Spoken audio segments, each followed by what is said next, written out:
Selamat pagi untuk semuanya. Selamat datang warung Najreng Mas Am yang paling murah dan enak, yang sudah dikenal di seluruh wilayah Piringan.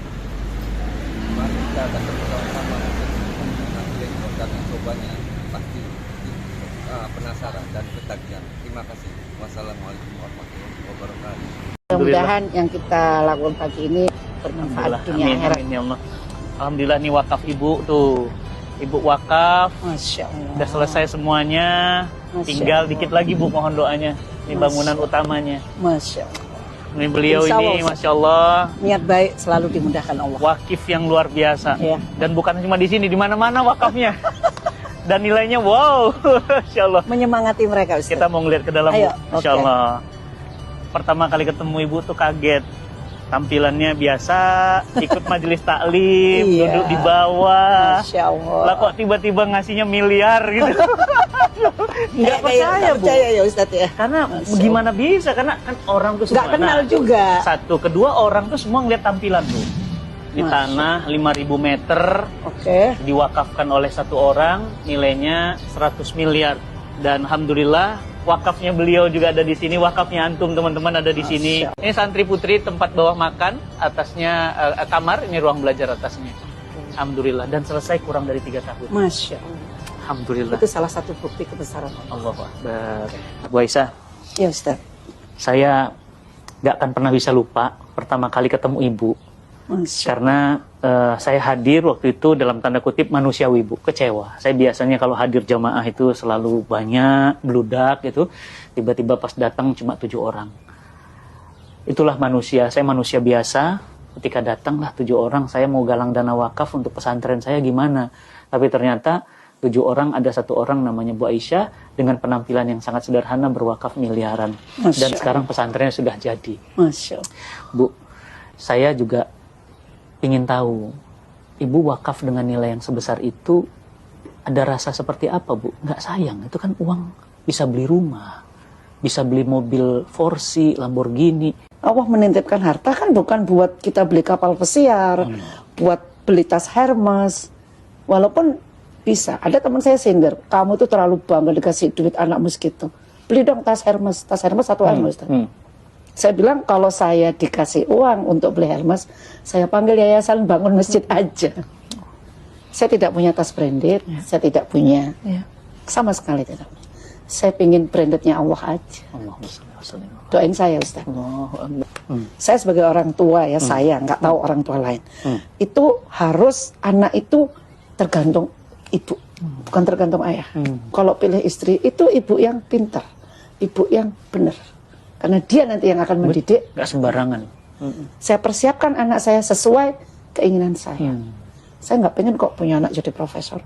Oke.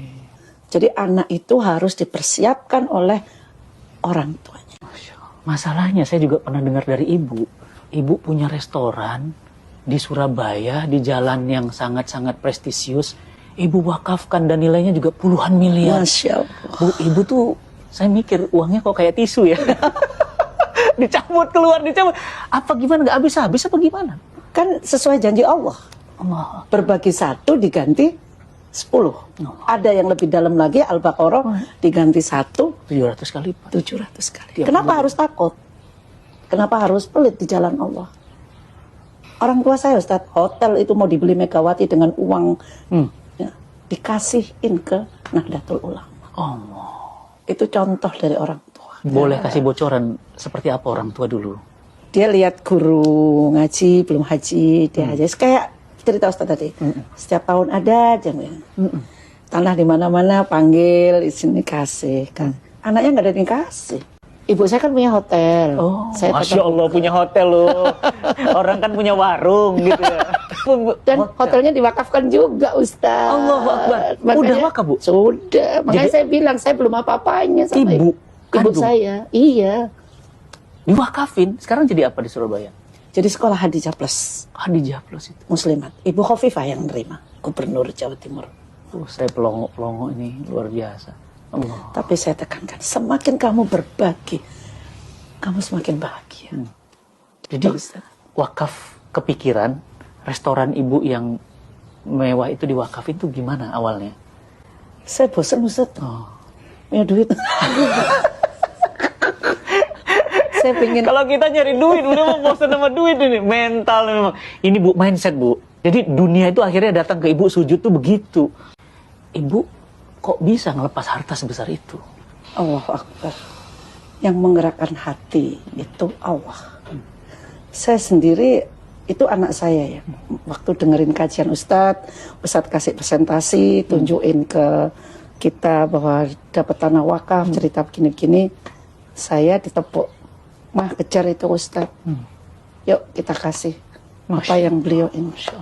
Saya temui Ustadz, datang ke rumah. Begitu aja terjadi. Tapi yang muncul bukan rasa kehilangan yang uang yang rasa bahagia bahwa kita bisa berbagi segitu. Itu menurut saya masih sangat kecil. Jadi rasa bahagia itulah yang tidak ternilai dengan miliar tadi. Allah. Yang didatangkan sama Allah. Jadi ada rasa bahagia ketika mengeluarkan harta. Setiap kita berbagi, bahagia itu selalu hadir. Semua ini sebenarnya adalah cara-cara dari neokomunisme yang ingin mengambil momentum untuk membangkitkan kembali komunisme di Republik ini.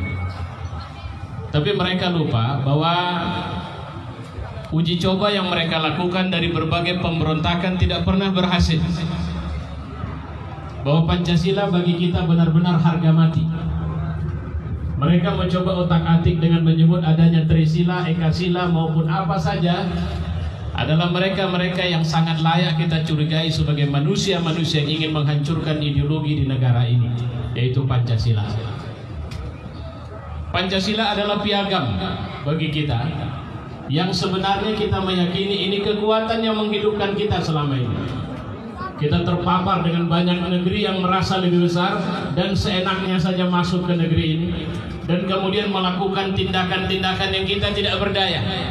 Sampai-sampai ada orang-orang yang memimpin negeri ini tapi bermental pengkhianat, mengatakan bahwa rakyat di negeri ini tidak punya keahlian untuk mengerjakan proyek-proyek ini, maka kami panggil mereka kemari. Biadab ini orang, kurang ajar ini orang. Kenapa? Karena dia mengatakan seperti yang pernah dikatakan oleh Soekarno, bahwa sebenarnya walaupun Soekarno tidak mau itu terjadi, jangan pernah menjadi bangsa kuli. Tapi itulah yang terjadi hari ini. Mereka mengkulikan rakyat ini. Mereka mencoba menjadikan kita bangsa kerdil, menyatakan kita tidak punya kemampuan, tidak punya keahlian, tidak punya apa-apa. Kita tidak layak untuk menjadi bangsa besar. Kehebatan-kehebatan yang ada di negeri ini mereka hancurkan secara sistematis. Kekuatan teknologi mereka tidak ingin bangkitkan. Dan mereka ingin mengatakan ada satu ancaman yang sebenarnya itu harus dihabisi dari Republik ini. Itu yang mereka sebut dengan ancaman hijau. Ancaman yang datang dari umat Islam di Republik ini. Mereka sudah hampir berhasil. Mereka menyusup masuk ke barisan ormas Islam. Ada kekuatan ormas pemuda Islam yang kemudian begitu gagah perkasa untuk kemudian membubarkan pengajian, membubarkan majelis taklim, mengusir ulama dengan mengatakan mereka anti NKRI. Waktu itu kita tidak berdaya. Kita tidak tahu. Kita cuma bisa menangis ketika ulama kita disakiti, dihina. Saya bisa mengatakan, apa ada keberanian kita waktu ketika, walaupun kasusnya tidak mirip-mirip betul sih, ketika tokoh kita dari Medan Utara yang tadi baru bicara, ada kasus yang menimpa beliau. Di mana kita waktu itu? Persoalannya adalah uji coba keberanian. Iyalah, baiklah, ketika masih tubuh dia, masih si Anu, masih Habib Rizik, masih Habib Bahar, masih ustadz-ustadz yang lain, mereka rendahkan, mereka hinakan. Masih Cina dari Tiongkok mereka panggil. Di saat kita disuruh stay at home, tinggal di rumah, mereka undang Cina rame-rame datang ke Republik ini dengan dalih macam-macam. Oh, mereka cuma minta izin datang ke Jakarta.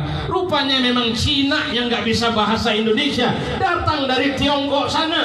Kita nggak bisa marah waktu itu. Takbir! Lah markas mereka merasa besar. Mereka mengira mereka sudah jadi gelombang besar. Ada yang bangga bilang, saya bangga jadi anak PKI. PKI menyusup anak-anaknya ini ke berbagai lini. Ada yang masuk partai, ada yang masuk ormas, ada yang jadi pengusaha. Bahkan Ustadz Alfian Tanjung dipenjarakan ketika mengatakan istana jadi markas PKI. Kita juga tidak bisa apa-apa waktu itu.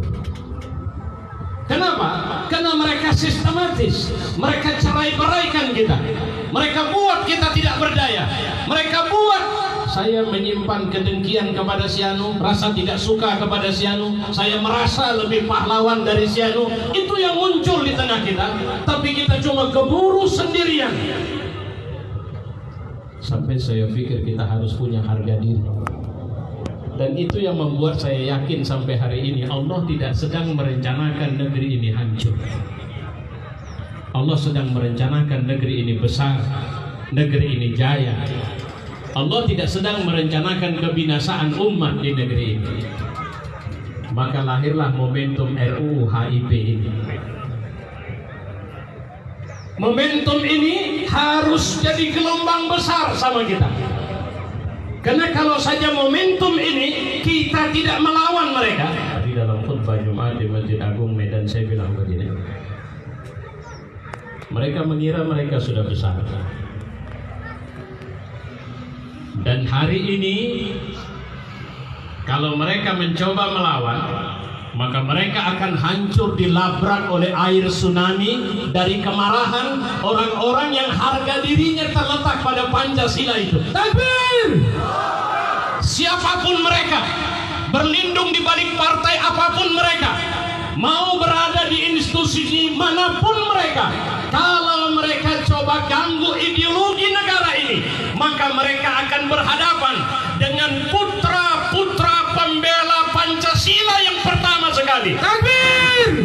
Mereka akan berhadapan dengan putra-putra ulama yang dulu mereka coba habisi, mereka coba binasakan. Mereka akan berhadapan dengan rakyat pewaris dari tokoh yang kemudian telah hidup dan berkembang dan sekarang mereka kita sebut sebagai pahlawan.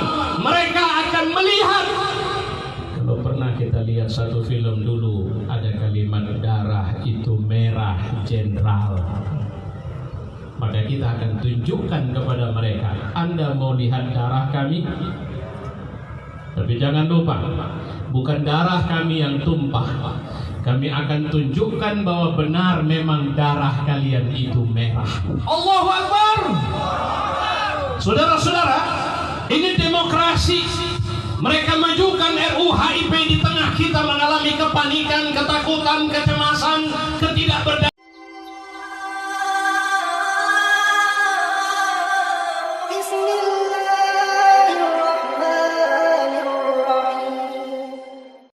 Saya kalau dialog dengan pastor pendeta baik di Indonesia maupun luar negeri, selalu saya banggakan Islam.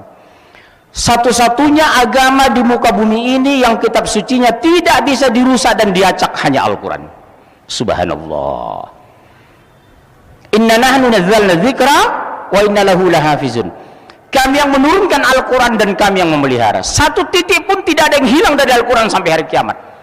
Sering saya katakan, demi Allah saya tidak pernah bangga dengan Batak saya bangga dengan Islam saya. Kalau orang menghina pribadi saya, menghina Batak silakan, tapi agama dihina, kita harus bangkit. Allahu Akbar. Harus bangkit sampai titik darah penghabisan karena Al-Quran al-haq datangnya dari Allah. Kalau pribadi kita dihina, puji Allah subhanallah, tapi kalau Al-Quran dihina, kita harus bangkit demi Allah. Kenapa kita bangkit membela Al-Quran? Wa tammat kalimatu rabbika sidqa wa adla. Telah sempurna kalimat Allah, namanya Al-Quran, sidqa wa adla, benar dan adil. Karena orang yang kembali kepada Al-Quran apa? Fala khaufun alaihim wa la hum yahzanun. Siapa yang patuh kepada Allah, mengikuti perintah Allah dalam Al-Quran, dijamin fala khaufun alaihim wa la hum yahzanun. Tidak ada kekhawatiran bagi mereka dan tidak bersedih hati. Orang yang pada Al-Quran tidak akan pernah sombong ketika kaya, tidak minder ketika miskin, tidak merasa hina ketika dilecehkan orang, tidak pernah bangga ketika dipuji. Itu orang beriman, Pak. Kita jadikan Al-Quran bahasa bacaan terbaik, sandaran hidup kita. Bisa? Insya Bapak tahu sekarang. Pernah ke Amerika? Pernah ke Amerika? Belum? Kasihan ya. Di Amerika itu saya lihat, Pak, bacaan yang paling banyak adalah Al-Quran. Bahkan Paus Benediktus ke-14 di Vatikan, yang terbanyak dia baca malam hari bukan Injil tapi Al-Quran. Dzalikal kitabul la raiba fihi hudal lil muttaqin. Inilah kitab tidak ada keraguan di dalamnya. Kenapa tidak diragukan? Yang menurunkan Allah yang Maha Tahu, yang membawa malaikat Jibril yang tidak dusta dan tidak pelupa, yang menerima Rasulullah yang sempurna, yang mendapat hidayah kita sampai hari ini di Indonesia. Sebuah bacaan yang mulia, enak dianalisa, gampang dibaca, menguntungkan mengamalkannya, berdosa meninggalkannya. Itulah Al-Quran. Subhanallah. Keunggulan kedua umat Islam selalu bicara saya depan pastor dan pendeta. Pak Pastor, demi Allah, satu-satunya agama di muka bumi ini yang orangnya bersih, suci, hanya Islam dan umatnya. Contohnya apa? Tidak sah kita sholat kalau tidak berwudu, tidak sah wudu kalau tidak air suci dan mensucikan. Secara teori medis dan uji klinis, Fanta, Coca-Cola, kopi itu bersih secara medis, tapi maaf, tidak bisa dipakai untuk berwudu. Tapi sayangnya umat Islam hanya membersihkan wudunya tapi tidak membersihkan lingkungannya. Umat Islam sayang suci ketika berwudu tapi tidak suci dalam ucapannya. Belum bisa mensolatkan kehidupan seperti dia solat dalam hidupnya. Rajin orang solat kadang masih jahat, suka mengaji tapi masih ngerumpi, suka sedekah tapi kadang masih serakah, berangkat haji tapi masih korupsi. Kenapa? Innas salata tanha 'anil fahsyi wal munkar wal baghi. Fungsi ini belum sempurna pada diri kita. Sesungguhnya solat mencegah perbuatan keji dan mungkar. Tapi kenapa ada orang solat masih memilih ahok? Betul? Kenapa orang rajin ke masjid tapi dia pimpin orang kafir? Oksigen yang kita hirup dari Allah, betul? Air tanah kita sedot dari Allah. Ruh yang di tubuh kita dari Allah. Mati kita kembali kepada Allah. Kenapa masih memilih ahok? Di sini belum sempurna. Mulutnya berucap membaca Al-Quran, tapi hatinya menghina Al-Quran. La tattakhidhu yahuda wan nasara awliya. Diharamkan kamu menjadikan orang Yahudi dan Nasrani sebagai pemimpin, sebagai wali, sebagai saksi, sebagai sahabat. Maaf, saya Batak asli, Pak. Bapak saya Situng Orang, ibu saya Sitorus dari Persambilan Porsea, sekampung dengan Jenderal TB Silalahi. SD sampai SMA saya di Sumatera Utara, belum pernah saya jadikan mereka sebagai sahabat terdekat. Gerobak, Bapak tahu gerobak? Gerombolan Batak. Atau amuba, asli muka Batak. Atau gerobak pasir, gerombolan Batak susah diusir, betul? Bandung sudah mereka mulai kuasai. Lihat supir-supir angkot, betul? Target mereka pacaran dengan wati Bandung, pura-pura masuk Islam, punya anak murtad. Hati-hati, Bu. Hati-hati, Sunda suku paling target dimurtadkan. Karena Sunda suku terbesar di Indonesia dan suku terbanyak muslim di Indonesia. Saya ulangi, Bunda. Islam terbesar di Indonesia dan dunia adalah suku Sunda. Lebih dari 50 juta orang Sunda di Indonesia. Dan suku terkecil murtad, target mereka murtadkan orang Sunda, karena orang Sunda itu santun. Kalau sudah orang Sunda murtad, orangnya santun, gampang mengajak orang masuk Nasrani. Hebat kan teori psikologi mereka.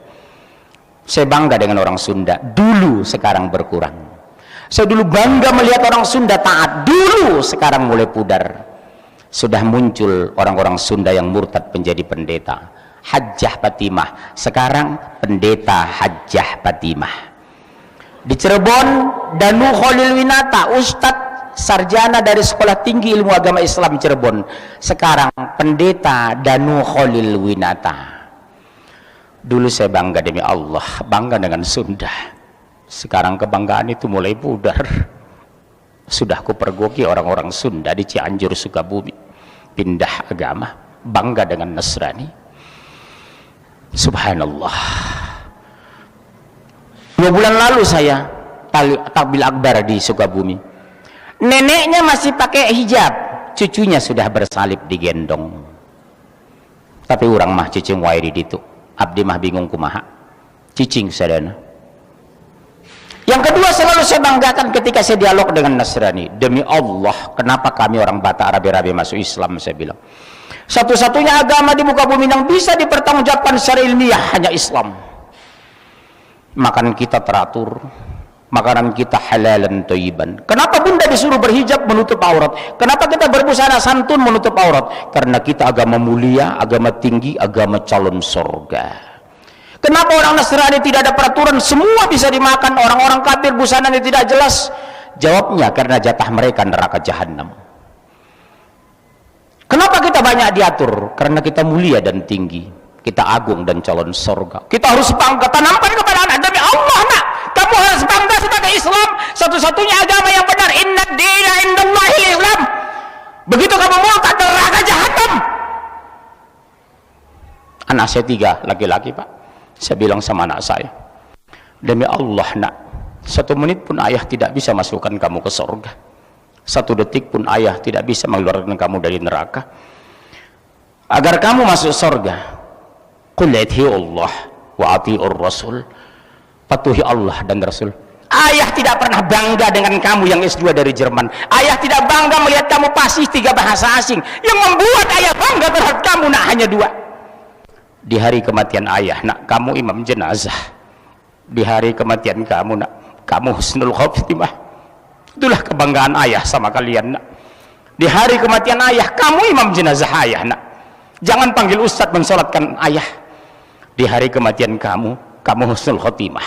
Itulah anak kebanggaan dalam pandangan ayah dan Islam. Bukan berapa banyak rumah yang kamu punya, bukan berapa banyak mobil mewah yang di garasi kamu, bukan berapa miliar deposito yang kamu simpan, tapi di hari kematian kamu nak, husnul khotimah. Sepakat bunda? Tanamkan kepada anak-anak, mama, umi, demi Allah nak, tidak bangga kamu kaya raya ketika kamu tidak mengenal Allah. Mama tidak bangga kamu S1 ITB S2 Jerman kalau kamu tidak bisa sholat jenazah. Mama tidak pernah bangga rumah kamu mewah di Bandung kalau kamu tidak bisa baca Al-Quran. Demi Allah nak, tanamkan itu bunda, mumpung kita masih hidup. Bisikan kalimat itu ke kuping mereka. Usia ibu sudah lanjut nak, sementara sholat kamu masih banyak tinggal. Apakah setelah kematian ibu kamu masih masuk masjid nak? Apakah setelah kematian ayahmu kamu masih mengenal Quran nak? Lihat Cianjur Sukabumi, sudah dibangun pusat Katolik terbesar di Asia. 4.500 hektar sudah mereka kuasai. Saya harapkan harusnya hadir hari ini Kang Emil dengan Kang Aher. Saya nggak tahu apakah hadir di sini, karena penanggung jawab besok di Padang Mahsyar terhadap orang Sunda selama periode mereka. Satu saja orang Jawa Barat murtad, demi Allah gubernur bertanggung jawab. Satu saja orang Bandung murtad, demi Allah wali kota bertanggung jawab di Padang Mahsyar yaumil akhir. Panitia ada mengundang gubernur dengan wali kota? Itu sayangnya, kenapa nggak diundang? Saya Pak, kalau turun ke Sumatera, saya perintahkan wali kota, kejaksaan, dari kepolisian, mereka hadir. Suatu saat saya ceramah depan pejabat tinggi di Sumatera Pak. Apa saya bilang Pak, demi Allah Pak Bupati, Pak Wali Kota, saya bilang, satu saja lapar, satu saja murtad di kabupaten dan kota yang Bapak pimpin, demi Allah Bapak bertanggung jawab di Padang Mahsyar. Wallahi. Apa yang terjadi Pak? Begitu turun semimbar, bangkit bupatinya, saya dipeluk menangis. Terima kasih Pak Munzir, cuma Bapak yang berani menegur saya seperti ini. Saya berharap sebenarnya Kang Aher hadir dengan Kang Emil, karena hari ini Jawa Barat dan Bandung sedang dikepung orang-orang kafir, kuasai Sunda, karena Jawa Barat hinterland kota Jakarta. Ribuan orang Sunda sekarang murtad setiap tahun dengan dana puluhan triliun per tahun, memurtadkan orang Sunda di Jawa Barat ini.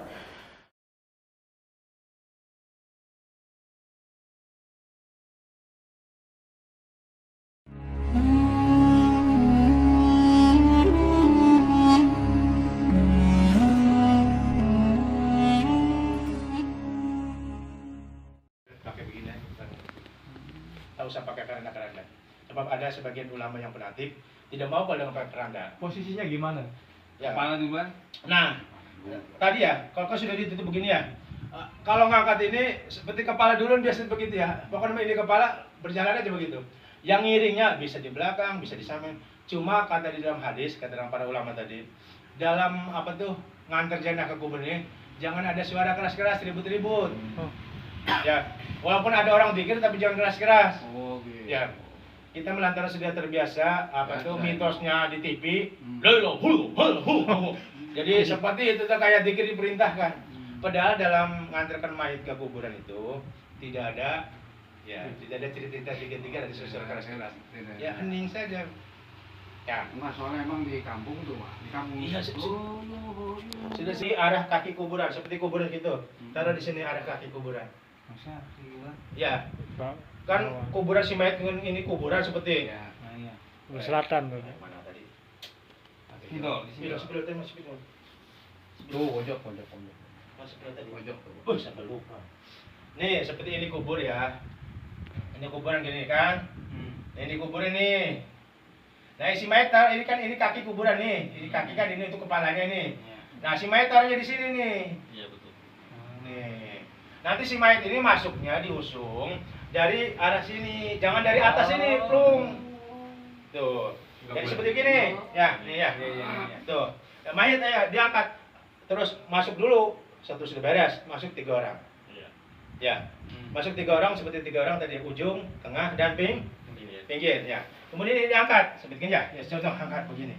Terus ada yang nerimba sambil mengucapkan yang megang tadi Bismillahi ala millati Rasulillah atau Bismillahi ala sunnati Rasulillah.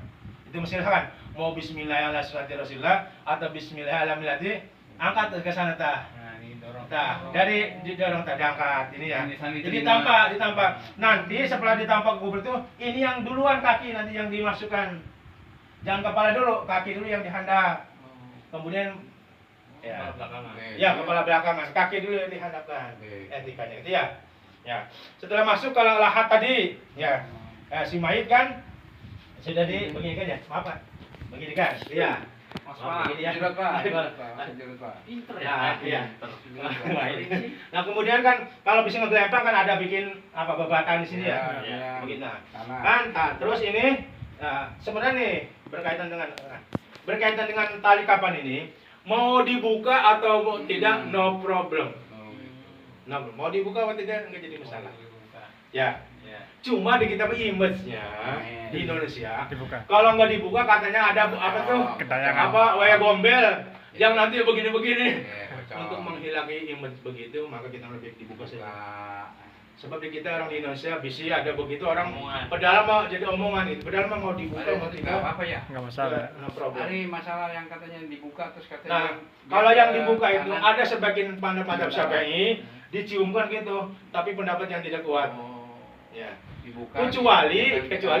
Kecuali orang yang sedang ihram, kelompok-kelompok meninggal. Nah, kalau orang yang ihram hadisnya sahih, maka dibuka wajahnya.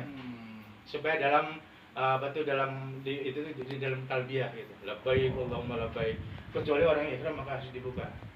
Kecuali orang biasa mau dibuka atau tidak, no problem. Masalah. Ya, cuma di kita mah di Indonesia Dibuka. tadi menghindari nah bisa orang-orang kampung tuh nggak dibuka akhirnya menjadi pocong aja. Padahal mah nggak ada yang begitu. Ya. Yang masalah ditempelin ke tanah juga nggak wajib sebenarnya. Ya enggak, itu sebagian ulama madzhab Syafi'i, ashab Syafi'i ada yang begitu, tidak pendapat yang kurang kuat. Jadi sudah begitu. Nah, idealnya mah waktu dikubur juga ini dikubur. Jangan diinjak-injak idealnya mah. Kuburannya. Ya di kuburannya nih, sebab kita termasuk orang yang injak kubur kan karena dosa besar. Idealnya mah dipacul aja padat-padatnya. Ya, cuma nanti keluarganya besok harinya kan biasanya ada turun ya. Dilihat lagi gitu. Idealnya mah. Tapi ada yang ijtihad itu mah. Kalau nggak diinjak-injak katanya nanti nggak padat. Iya. Sebab kalau yang injak-injak nanti tadi karena ada larangan injak-injak kubur. Tapi ada yang jadi itu ada ulama pandangan tadi ya. Itu silakan. Itu barangkali ijtihad dengan injak-injak ya. Tapi yang idealnya kalau lebih bagusnya tak usah diinjak-injak sepadat-padatnya. Nah, kemudian nanti dihitungkan lagi supaya bisa kenal hadis ancaman bagi orang yang injak-injak kubur. Setelah beres seperti kan ngubur ini beres ya. beres ngubur sudah itu kan ya. Idealnya mah enggak ada ciri-ciri kubur apalagi diberi nama. Cukup meniwasan Nabi sahabat mah cukup batu saja, right? Idealnya mah idealnya. Tapi dasar orang Indonesia rasa nggak puas saja kalau nggak beri nama. Ya sebenarnya makruh kata ulama itu diberi nama. Kalau mau ditembok mah haram. Ya, kalau di kuburan umum ditembok segala macam itu haram. Ya, kalau di Timur Tengah mah kan di Mekah itu sudah 4 tahun diganti dengan ganti lagi dengan mayat yang baru. Kalau sudah dianggap hancur diganti lagi. Termasuk di makbarah umum jangan itu nanti kan bisa diganti lagi kalau sudah 4 tahun misalnya sudah jadi debu gitu. Kecuali tulangnya barang itu tidak dikubur lagi. Nah setelah beres ngubur tadi salah satu berdiri. Biasanya kan begitu keluarganya ya, ada yang mewakili keluarganya. Ya, yang ngomong hadirin. Idealnya terus nih, idealnya yang ikut ke kuburan itu hanya laki-laki saja idealnya. Kalau perempuan adalah ada yang mengatakan haram, ada yang mengatakan makruh. Sebab kalau perempuan, apalagi ini suaminya, kekasihnya gitu ya, bisa melihat begitu langsung pingsan. Ya, ini secara psikologi ini ya. Kita punya teman gitu ya, teman. Begitu istrinya meninggal, kita yang disuruh disuruh berdoa. Begitu lihat istrinya begitu langsung kelompok-kelompok. Kan biasanya mah istri itu yang kelompok-kelompok, ini suaminya. Wah kata saya senyum di hati mah. Sekarang kelompok-kelompok 2 hari bagi senyum dengan perempuan lain. Kata saya itu mah biasa teori laki-laki lagi. Kain maning. Nah begitu sudah beres tadi ya berdiri salah orang ya. Hadirin yang mengantarkan si mayit, sebentar lagi si mayit akan tanya oleh malaikat mungkar. Nakir, maka kata Nabi Taba, istighfiru li abikum wasbitulah ya. Mohonkan ampunan kepada si mayit dan mohonkan tasbih itu ditetapkan iman Islamnya. Ini juga teknisnya ya. Idealnya mah kalau pada mengerti semua yang nganter ini kita siram, siram. Ya. Pokoknya disiram ini terus. Disiram terus ini. Disiram, sek gitu ya. Siram terus, iya. Kalau ini jenggotnya tebel, ya, maka di sela-sela gini ya. Di sela-sela gitu. Disiram terus diangkat ini sambil terus ya, disiram setengah air. Nah, disiram terus gitu ya. Terus kalau mau dibersihin tadi kata Mbak segala itu, terus ini giginya digosok-gosok pakai tadi kain kapan tadi, ya. Terus ininya hidungnya kalau mau dimasukkan jangan langsung pakai kain. Ya, terus ininya kalau mau pakai kain sarung, pakai sarung. Nah, awas, sarung yang bekas kotoran dicuci dulu nih. Jangan bekas kotoran langsung dibersihkan. Kalau bisa itu mau bekas kotoran mah diganti aja gitu kalau ada. Itu dua-duanya sarungnya dah. Iya, ya kan kita kalau ini makan bisa untuk tangan ke kanan ya. Kalau untuk kotoran tadi pakai tangan kiri. Hanya kotoran saja. Kalau ini mah kita untuk tangan kanan bisa tangan kiri. Makanya kalau bisa mah ini bebas ya Pak, enggak apa-apa. Iya.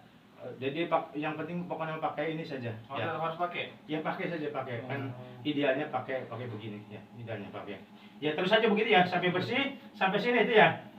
Kalau ini sudah dianggap bersih, itu tadi pakai katembat segala macam pokoknya bersih nih. Nah, kemudian baru kita sebelah kanan dulu ya. Tangan. Tuh, tangan. Bentar, Pak. Iya. Tadi kan Kita siram dulu pertama. Mau langsung dibersihkan pakai sampo nggak apa-apa. Ya. Mau nanti dulu kita bersihkan dulu biar bareng-bareng dengan sabun nanti. Sekali kan mandi itu minimal 3 kali. Witir. 3 ya sunnahnya. Kalau wajibnya kan cuma sekali doang kan sudah beres gitu ya. Nah, baru guys sudah bersih dengan air mutlak tadi ya. Air pakai campur apa pertama tadi? Bidara tadi. Kemudian sebelah kanan ini dulu. Ya. Nah, kemudian kita di sebelah kanan dulu tuh siram dulu. Dari sini. Yuk pokoknya bersihin gini. Sambil bersihin. Iya, terus sampai sini terus. Iya, sampai bersih. Bersihin dulu. Terus siram terus sampai sini. Awas aurat. Yang tahu ini jaga aurat. Terus sampai terus. Di bawah gini apa di atas? Iya, sudah di atas boleh nanti disiram bukan masalah. Yang penting nih, makanya tutup ini sebagusnya jangan kain yang baru. Kain yang bersih tapi sudah lama supaya kalau disiram juga kan Rembes. Yang rembes. Kalau kain baru biasanya enggak rembes kayak handap. Atau kumaha caranya yang penting disiram gitu ya. Terus digosok-gosok terus sampai sana. Sambil dibersihin pakai tambat terus bersih. Kalau ini sudah bersih dari sini ke sini, tapi dari sini dulu ya. Sek dari tempat Muadil wudhu nih. Saya harus ke sana. Nah baru ini sebelah nih. Kemudian kalau ini dibalik, Kang Tono balik.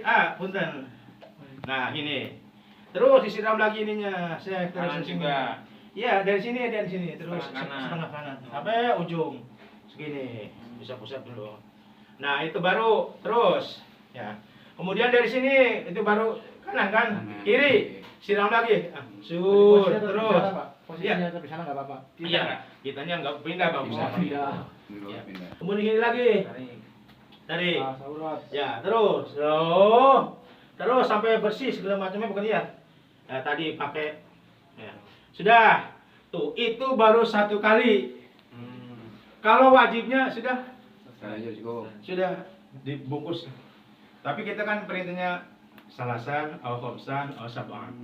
3, 5, kalau dianggap masih sampai 7 masuk ya sampai 9. Yang penting ganjil. Nah, kedua kita sabun. Tadi sabun yang digunakan tadi. Disabunin seluruhnya atau kita sampo dulu ininya. Sampo semuanya. Ini dibersih-bersihnya sampo terus semua. Kayak seperti yang pertama lagi. Sampo balik lagi, ini balik ke sampo. Kemudian disiram ke air mutlak tadi. Ya. Siram tapi awas kalau nyiram ini ditutup supaya jangan masuk ke telinga segala. Hati-hati banget. Kali ini pakai tangan bersih. Terus ini kanan balik lagi. Ini kanan setelah disabun semua tadi ya. Ya. Nah itu sudah 2 kali sebenarnya. Kalau ketiga kalinya tadi air yang campur kapur tadi. Tuh. Siram lagi. Itu kan sudah hakikatnya sudah bersih ya. Siram sederhana saja terus. Siram. Baik lagi, itu sudah beres begitu. Bisa sama ya? Iya, masih tadi sama begitu. Makanya kata apa? Kalau praktek itu lebih memori lebih mudah. Ini doa, hebat kamu. Ibu bangga dengan kamu, subuhmu tepat waktu. Sip, besok subuhan sendiri.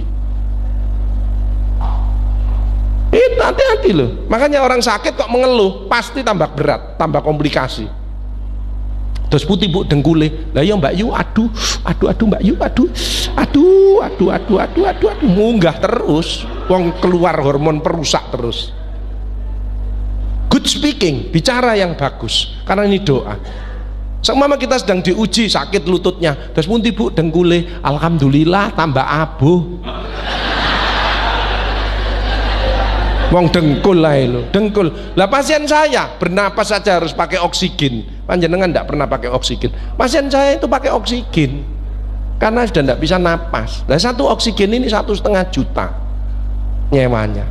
Isinya 300.000. Satu tabung ini setengah hari. Jadi 1 hari 2 tabung. Jadi 1 hari butuh 3,6 juta oksigen. Panjenengan tidak pernah ditarik sama Allah, betul?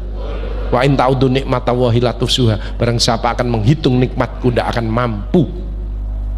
Coba nanti panjenengan pulang, terus ada tamu tok. Assalamualaikum. Waalaikumsalam warahmatullahi wabarakatuh. Saya utusan dari Allah ingin narik rekening berapa liter oksigen yang panjenengan hirup mulai lahir sampai sekarang. Ndak usah anak, ndak usah rumah, ndak usah kendaraan, oksigen tok. Panjenengan jawab. Panjenengan mek ngene paling blek guys, mati ae. Gitu kok angel ke masjid, gitu kok ndak mau damai dengan suami istrinya atau dengan anak-anak mantu-mantunya, gitu kok masih jahat sama tetangganya. Naudzubillah min dalik. Yuk pagi ini mulai kita rubah. Yuk kita baca istighfar 3 kali yuk. Astaghfirullahaladzim, astaghfirullahaladzim, astaghfirullahaladzim. Alhamdulillah ditambah astaghfirullahaladzim, ditolong sama Allah. Apa yang sulit? Tidak ada yang sulit dalam hidup. Yang sulit adalah dari dirinya sendiri, dari hatinya, dari pikirannya, dari ucapannya, dari perilakunya. Yuk jamaah Masjid Nurul Falah kita keluarkan the power of heart. Hati yang selalu bersyukur kepada Allah, selalu berzikir kepada Allah, selalu ingat kepada Allah. The power of mind, pikiran positif, melihat seseorang, sesuatu selalu dari sisi positifnya, tidak pernah dari sisi negatifnya. The power of speaking, bicaranya bagus. The power of feeling, perasaannya bagus. Kalau ada tetangga, saudara, jamaah yang sakit, kita cepat menolong. The power of frame thinking, pola pikirnya bagus. Kalau pembicaraan ini memperkuat tim saya, memperkuat jamaah saya bicarakan. Tapi kalau memecah belah tim saya, jamaah saya, tidak saya bicarakan. Good frame thinking. Dan yang penting terakhir ada good actionnya seperti pagi hari ini. Ini luar biasa ini panjenengan, ya.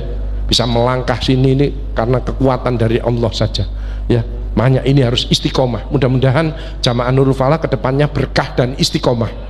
Pasti kehidupannya enak, penyakitnya minggat. Alhamdulillah. Alhamdulillah, astagfirullah, itu namanya activity spiritual quotient. Itu tensinya normal, diabetes normal, kolesterol normal. Jangan dikira loh, ke masjid, baca Al-Quran, zikir, itu obat yang manjur. Karena ngobati hati, sumbernya di hati. Kalau pil ini simptom. Makanya kalau ada orang yang sakit, pilnya iya, tapi hatinya juga ditata. Jadi beriringan, insya Allah nanti akan baik. Karena ini siaran langsung lupa tadi. Kayak artis ya.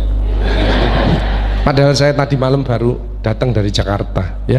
Tapi karena yang manggil bos Dr. Jupri ini sama Pak Adi Laksono ini ya, saya tidak tidur saya ya, sebentar jam 1 harus sudah berangkat di sini. Tapi saya salut dengan jamaah Nurul Falah yang luar biasa, ya. Alhamdulillah itu. Jadi alhamdulillah, astagfirullahaladzim, itu semua sel-sel yang keluar positif semua. Jadi tensinya normal, diabetes normal, ya, kanker minggat, stroke wis ndak mungkin. Arep bentak bojone, astagfirullah. Ngapain ngamuk mbek anake, astagfirullah. Jadi tensinya arep munggah mudun, normal. Activity spiritual question. Coba banyak. Setiap saat jangan lupa mulut ini besok akan dipertanggungjawabkan sama Allah. Untuk apa mulutmu? Untuk berdoa, untuk berzikir kepadamu ya, untuk baca sholawat ya Allah, untuk memuji teman saya, untuk berkata yang baik dan lain sebagainya. Tangan ini untuk berzikir. Untuk apa tangan? Untuk berzikir ya Allah. Kalau saya untuk nyuntik, misalkan kalau dokter kan untuk nyuntik, makanya tidak boleh membeda-bedakan pasien BPJS, VIP itu tidak boleh, semua sama. VIP BPJS itu yang ngatur sarananya. Kadang-kadang BPJS pakai kipas angin, kalau VIP pakai AC. Tapi meriksa nyuntik operasi semua sama. Coba kalau nyuntik berbeda, ini di VIP mesti kan ditotok, tok, mohon maaf Bu, disuruh Pak dokter nyuntik, tolong bokongnya dipelorot sedikit, bismillahirrohmanirrohim, cus. Anek BPJS, ayo katokmu peloroten, teman. Mana kadang-kadang ada orang suntik loro, aduh loro suntik, BPJS gak gelem loro, gak boleh gitu. BPJS itu backingnya Allah. Orang kalau ngerumat BPJS insya Allah barokah. Karena Allah mengatakan siapa yang pengen balas atas nikmat yang sudah aku berikan, balaslah orang-orang yang membutuhkan pertolonganmu. Makanya apa sih artinya takwa itu? Alladzina yunfikuna fis-sarri wad-dharra. Peduli. Wal kadzibinal ghaidha. Dia kalau debat dia ngalah. Makanya orang yang ngeyelan, ngototan itu rendah di hadapan Allah dan rendah di hadapan manusia. Sayangnya banyak orang dolim. Istri ngomeli suami wis enden nang tembok, ini lak wis nyerah, gak iso. Sik diterusno ae, mumbul, kik, mati. Sehingga banyak ibu-ibu ke tempat saya nangis. Pak Gus, suami saya mungkin meninggal karena saya, Pak Gus. Baru dia terasa kalau suaminya sudah pergi, sudah tidak ada. Saya tinggal lihat aja, bibirnya pas ndomble, tak wedeni pisan, betul Bu, mungkin tak wedeni pisan ae kesuwen. Jadi orang tidak boleh dolim karena semua miliknya Allah. Kita dititipi. Makanya yang baik dengan istri, dengan suami, dengan anak, dengan menantu yang baik karena miliknya Allah. Anak itu juga miliknya Allah. Kita dititipi supaya kita bahagia. Jangan merasa anak itu miliknya, bukan miliknya Allah. Makanya didik anak harus yang baik, dengan hati, dengan kesabaran, dengan teladan, dengan doa. Ada ibu-ibu yang kadang-kadang merasa anaknya miliknya, jadi semua harus dikendalikan nurut sama ibunya. Stres. stres, anaknya stres, ibunya juga stres. Anak mau gerak jangan, mau gerak jangan, jadi anaknya lolo ibu bingung ini nggak ngerti dari dirinya sendiri ya. Jadi banyak persoalan-persoalan dari dirinya sendiri, jangan nyalakan orang lain. Saya ketemu orang sikapnya ndak bagus, bicaranya ndak enak, saya pergi, padahal saya mau ngasih informasi nih, mau ngasih rezeki nih, tapi dia sikap bicaranya ndak enak, saya pergi. 2 orang datang, dia ndak mau berubah, 3 orang juga demikian tidak mau berubah. Maka orang yang sikapnya tidak bagus, bicaranya tidak enak, orang itu tidak ada teman, tidak ada rezeki, hanya menunggu sakit saja. Makanya ayo kita introspeksi diri. In asantum li anfusikum. Barang siapa berbuat baik, kebaikan untuk dirimu sendiri. Kalau berbuat jahat, kejahatan itu untuk dirimu sendiri. Makanya jangan sampai ada musuh 1 orang pun. Musuh 1 terlalu banyak, teman 1000 kurang. Baik-baiklah dengan semua orang. Musuh kita 3, ya pintu kita tertutup 3 rezekinya. Karena rezeki tidak ada turun dari langit. Pernah jamaah ini dapat rezeki dari langit tanpa nono 1 juta? Ada enggak? Tidak ada, mesti lewat orang lain. Allah menitipkan kepada orang lain, makanya yang baik kepada semua orang. Seperti di sini, ya. Harus bersyukur, mensyukuri nikmat. Apa ada orang Pak Ajung yang enggak mensyukuri nikmat? Ada. Ibu-ibu loh SMS saya, Pak Agus, alhamdulillah alisku wis tak kerik. Nah, alis pemberian Allah kok dikerik? Pengen ayu apa pengen apa? Dikerik, ini miliknya Allah. Memang persoalan kurban, saya jujur saja selama di Indonesia masih banyak salah pemahaman terhadap kurban. Dan saya pernah berkata, memang Islam kita di Indonesia Islam keturunan. Ya, jadi asal tahu saja. Ya, tapi dari segi belajaran, mohon maaf ya, kita terlalu jauh terhadap pemahaman. Yang saya maksud, kita melaksanakan sesuatu tapi kita sudah belajar, sudah tahu, bukan hanya asal saya dengar, saya lihat, saya bukan sebatas itu, tapi kita punya dasarnya. Dan ini kelemahan kita, di antaranya kurban. Saya pernah mendengar, bukan malah sering mendengar soal kurban dihitungkan beroran. Jadi keluarga suami istri sama 5 anak berarti jumlah 7, wajib sapi. Kalau kurang daripada itu, atau misal suami istri tidak mampu, boleh ini tahun kurban kambing atas nama suami, tahun depan atas nama istrinya. Ini hal keliru sebenarnya. Yang dihitungkan soal kurban beda sama akikah dan beda sama zakat fitrah. Zakat fitrah sama akikah terhitung beroran. Akikah laki-laki 2 kambing, perempuan 1. Kalau tidak mampu boleh. Kalau ada kembar laki sama perempuan berarti 3 kambing. Tapi kalau tidak mampu boleh 1 kambing, tidak masalah. Dan tidak ada istilah sekarang saya kurban tapi nanti sisanya seolah-olah ada hutang sama Allah. Sesuai kemampuan kita. Di antaranya kurban. Kurban hitungannya berkeluarga, bukan beroran. Buktinya Rasulullah SAW dan juga cerita Nabi Ibrahim. Ketika Nabi Ibrahim mau sembelih Nabi Ismail, Allah turunkan apa? Mengganti sembelihan Nabi Ismail dengan ekor kambing dari surga. Berapa ekor kambing? 1. Padahal Nabi Ibrahim punya istri 2 dan anak. Ada istri Siti Hajar dan Sarah. Kemudian anaknya Ismail dan Ishak. Berarti semuanya berapa? 5. Kenapa Allah tidak turunkan 5 ekor kambing? Karena hitungannya memang 1 keluarga. Yang kedua, Rasul sendiri sembelih 2 kambing. Pertama, Bismillah atas nama Muhammad dan keluarga Nabi Muhammad. Padahal kita tahu keluarga Nabi Muhammad SAW termasuk keluarga besar. 11 istri, belum lagi anaknya laki-laki sama perempuan. Ada yang hidup maupun sudah mati, sudah termasuk semua. Yang hidup maupun mati. Yang kedua, Rasul sembelih sembelihan yang kedua atas namaku dan umatku. Umatnya berapa miliar? Cuma 1 ekor kambing. Kenapa Rasulullah SAW berkurban atas nama dirinya dan umatnya? Saya mengambil salah satu di sini tanda sayangnya Rasul kepada umatnya. Jadi saya selalu berkata, orang miskin yang tidak mampu berkurban seharusnya bangga di hari kurban. karena Rasul sudah kurbankan duluan atas nama dia. Jadi terima kasih ya Rasulullah, ingatkan kita yang kita tidak mampu, Rasul sudah. Bahkan kalau Rasul sudah kurban atas nama umatnya yang tidak mampu, berarti sudah terkabul. Kita aja belum tahu kabul atau tidak kalau kita berkurban. Tapi kalau Rasul sudah terjamin makbul. Oleh sebab itu hitungan kurban itu adalah satu keluarga. Misal bapa punya istri, punya anak. Itu kalau mampu sapi silahkan, mampu 1000 sapi silahkan. Kalau soal kemampuan tidak ada masalah. Tapi kalau soal kewajiban, tidak ada wajib lebih daripada 1 ekor kambing. 1 ekor kambing. Misal kalau bapa punya istri 4, misal, cuman ini misal, ya. Istrinya 4, setiap istri anaknya 10. Berarti jumlah berapa? Anak 40, istri 4, berarti 44, sama bapa 45. Wajib 1 ekor kambing saja, cukup untuk semua ini.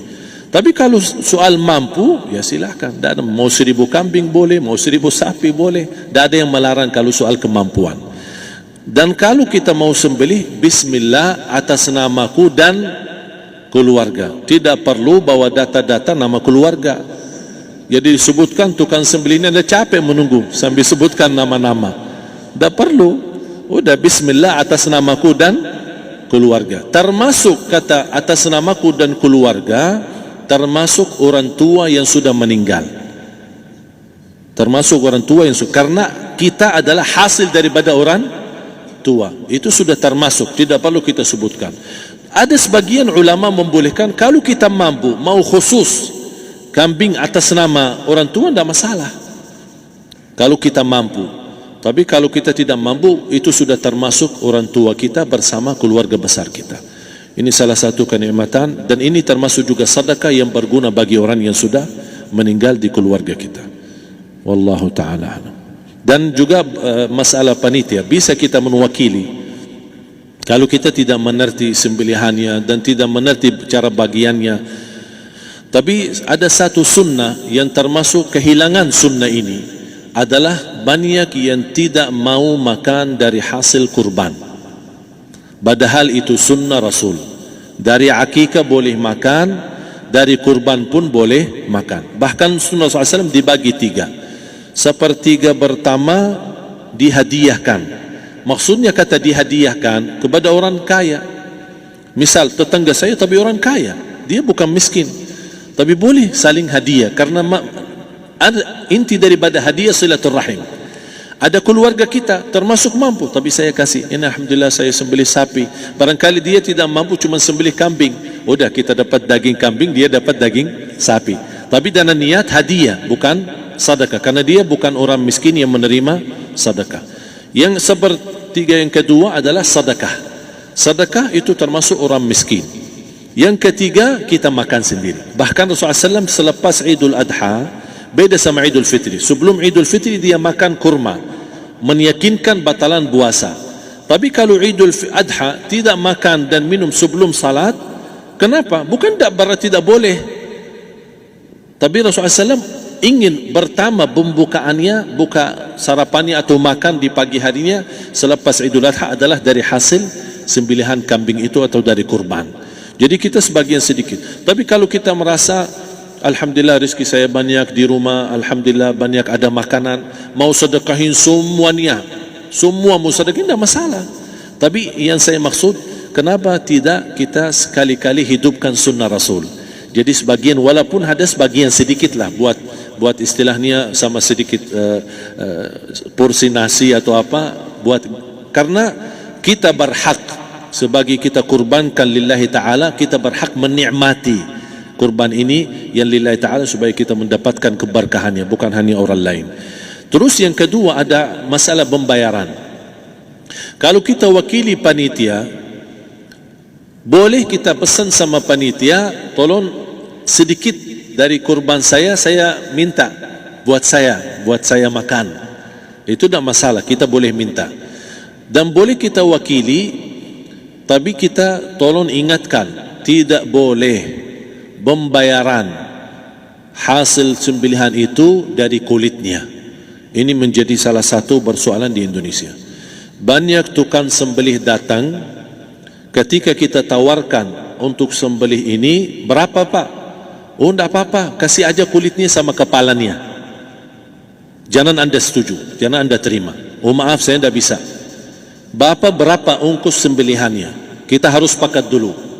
Enggak, saya ikhlas, enggak apa-apa, seikhlasnya. Tapi yang penting kepalanya sama kulitnya. Itu aja yang saya minta, yang lain enggak apa-apa.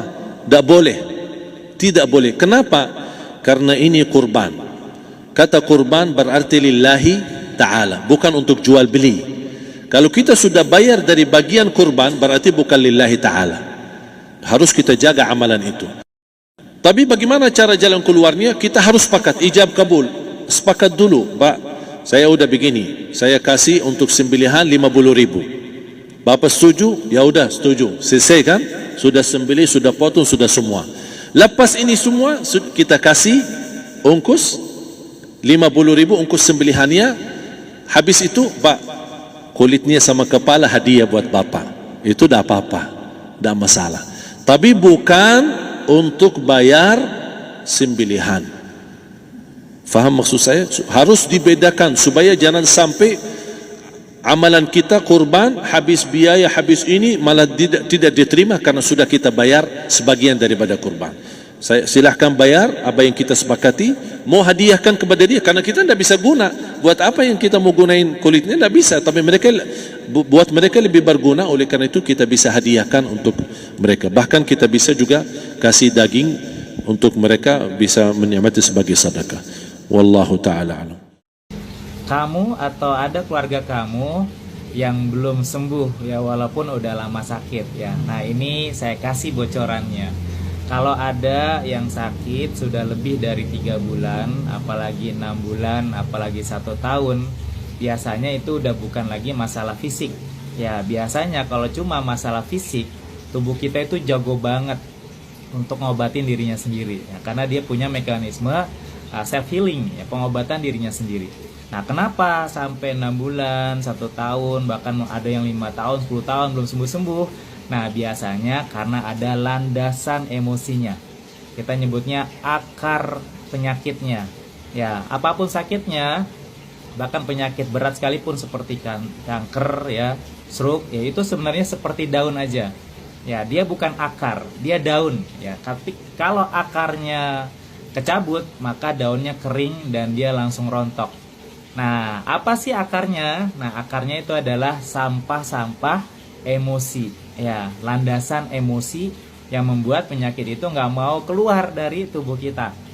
Nih, saya coba bacain ya. Sebenarnya ini rahasia klinik saya, dan ini jadi contekan saya setiap ketika ada kasus apapun ya, sakit ya, yang sudah lama nggak sembuh-sembuh, saya nyontek nih. Saya coba bacain ya beberapa.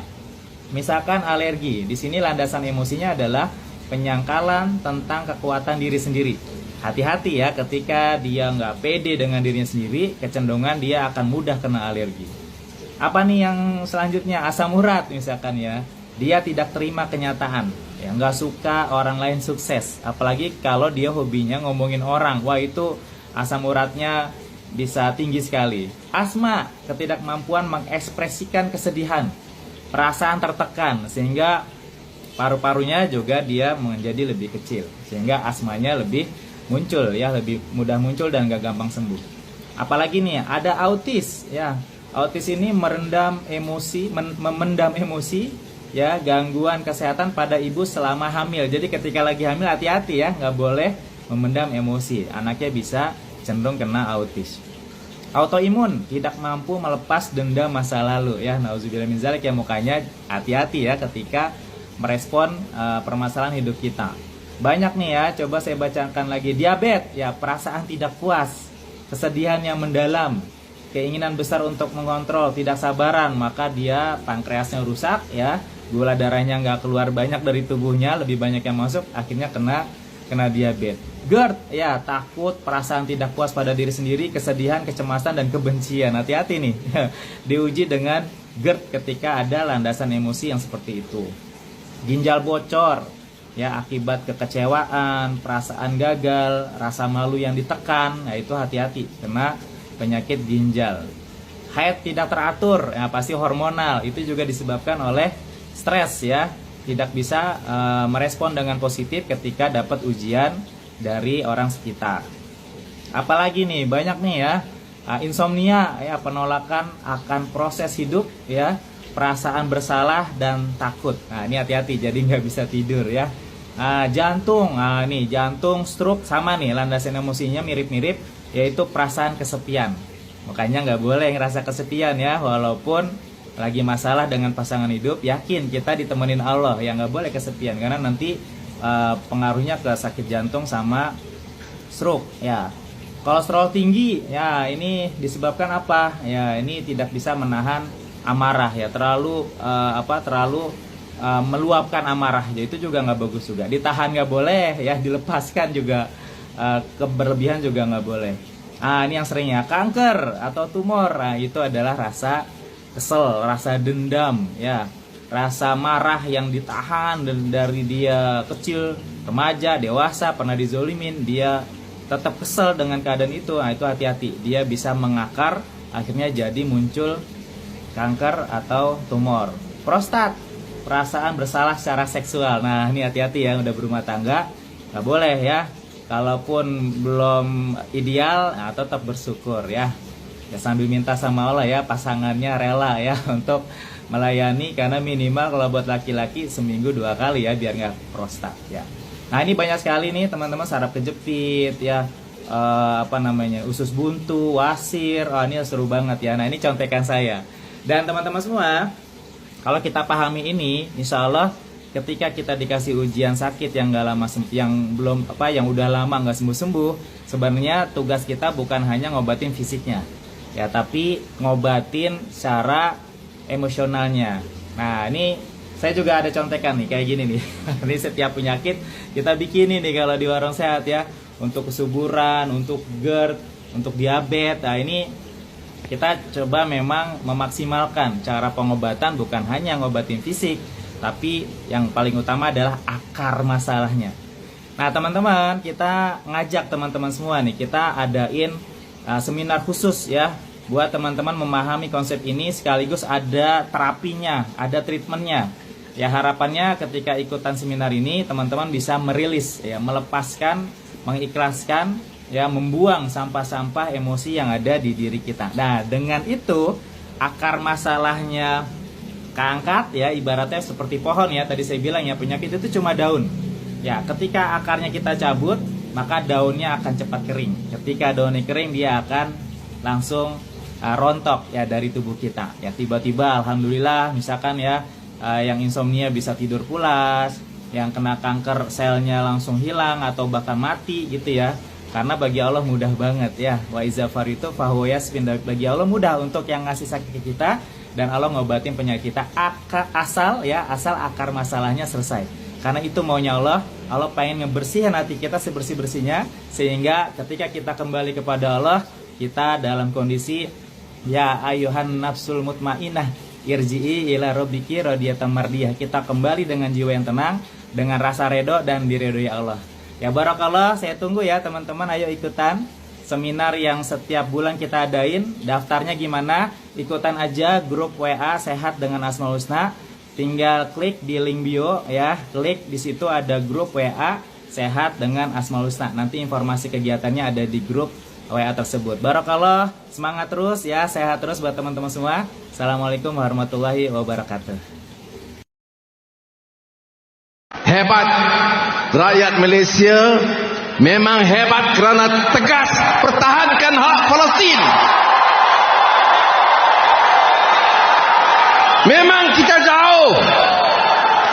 jauh dari dunia Arab, kita jauh dari dunia Palestin, kita jauh dari Gaza, tetapi setiap detik berlaku menyentuh hati nurani kita.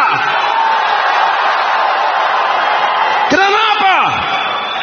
Karena kita tahu dan paham arti manusiawi, arti ihsan, arti kemanusiaan, dan lebih penting arti keadilan melawan kezaliman Israel.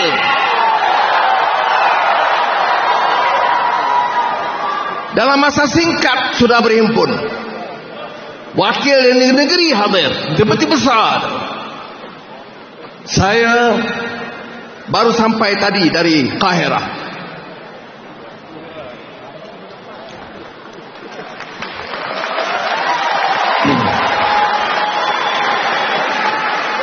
Sudah dalam sejarah Malaysia, selalunya kita hanya membuat kenyataan dari jauh.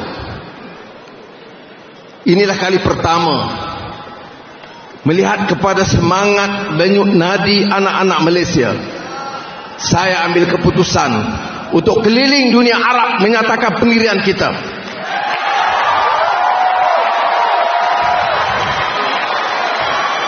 Saya di Riyadh, selain dari GCC ASEAN, putra mahkota Perdana Menteri Mohammed bin Salman mengundang saya lawatan sehari untuk mengadakan perbincangan hati ke hati, dan tajuk utama adalah Gaza. Saya beritahu kepada putra Mohammed bin Salman, Arab Saudi harus juga ke depan, pertahankan, dan kami bersama memberi sokongan yang padu supaya ada suara tegas pertahankan hak rakyat Palestin dan kemanusiaan bagi rakyat Gaza. Di Riyadh, saya sempat bincang ringkas dengan Amir Khattar,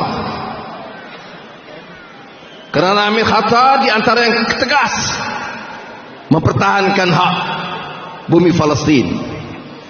Saya bincang dengan Syekh Muhammad bin Zayed Emirat, menyatakan kami dari jauh, tetapi saudara beritahu biar kita sepakat kali ini dunia Islam jangan kelihatan lesu, mesti bangkit pertahankan hak bumi Palestin.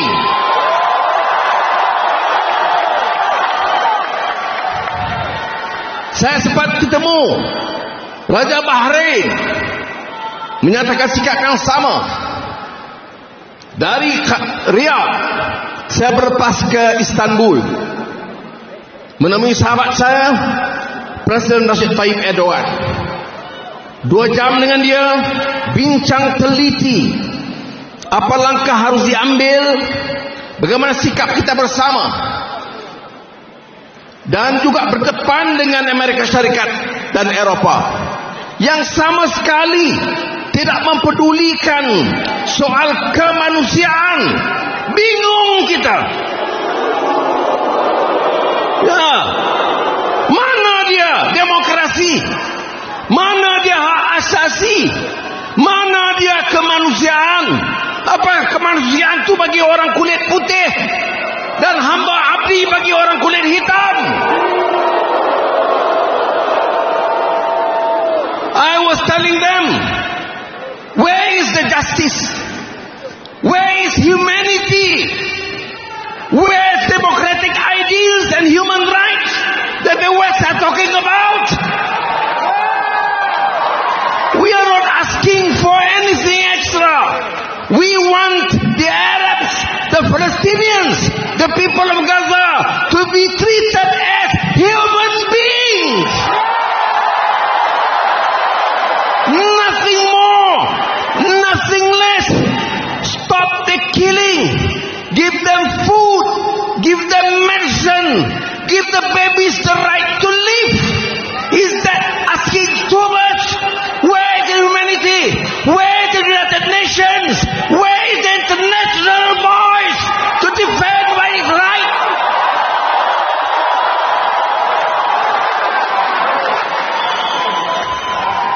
Dari Istanbul,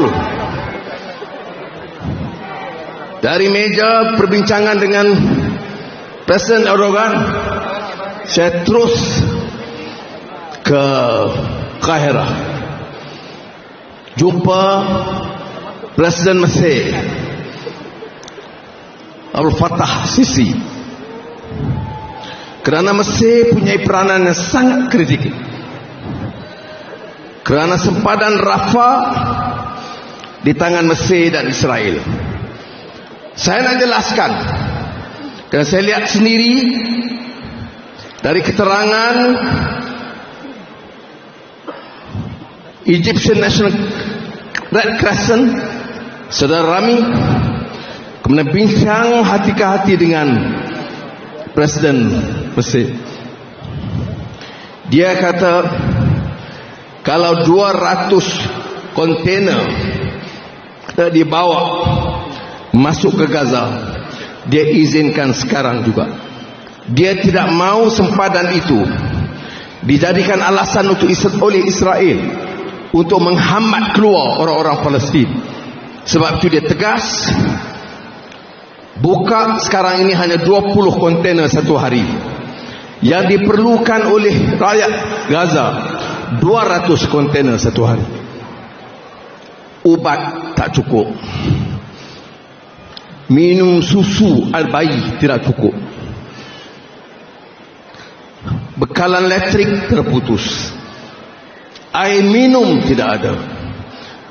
2023 dan masih manusia yang bercakap soal tamadun, kemanusiaan, hak asasi, membiarkan manusia kebuluran. Jadi itu pendirian. Dan saya menyatakan kepada Presiden Mesir, Malaysia ambil keputusan menyokong pendirian Mesir untuk memberi laluan penuh. Dan dia kata siapa saja, negara mana saja, dari Turki, dari Arab Saudi, dari Qatar, dari UAE, dari banyak negara-negara lain termasuk Malaysia, hantar dengan kapal terbang, dengan kapal, dengan apa saja, mesti akan terima dan bantu untuk mengirim barang-barang itu masuk ke Gaza.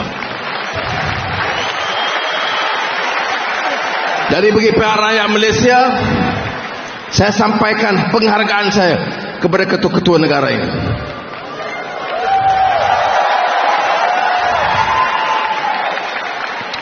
Saudara, tentu ada kesempatan saya jumpa juga Syekhul Azhar. Syekhul Azhar itu seperti sudah tahu, tokoh ulama sunnah wal jamaah yang sangat dihormati oleh dunia Islam. Bincang dan tentunya sangat memprihatin dan menyedihkan bila kita bicara soal Gaza. Baik, apa natijah dari perbincangan ini semua? Saya sangat terharu kerana seperti yang saya sebut, belum berlaku dalam sejarah negara kita di mana wakil negara ini terjun terus di rantau Arab dan jiran Gaza dan untuk bincang dengan tokoh-tokoh itu. Dan saya tambah terkesan. Terima kasih kepada Saudara Zamri, Menteri Luar yang bantu. Bangun sekejap Zamri. Ya.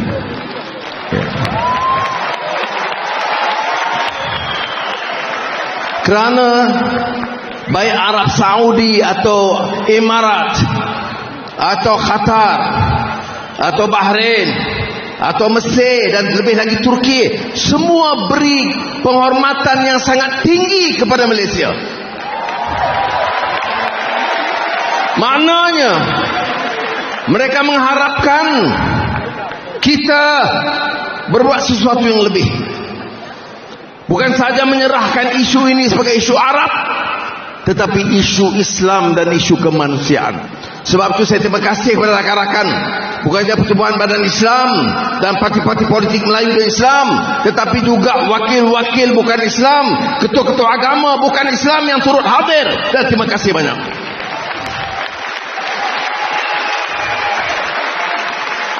This for a change is Malaysia that the United States of America and Europe must learn.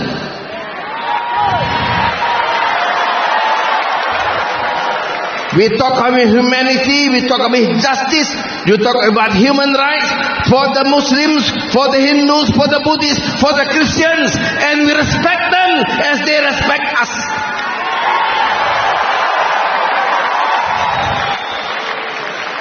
Baik.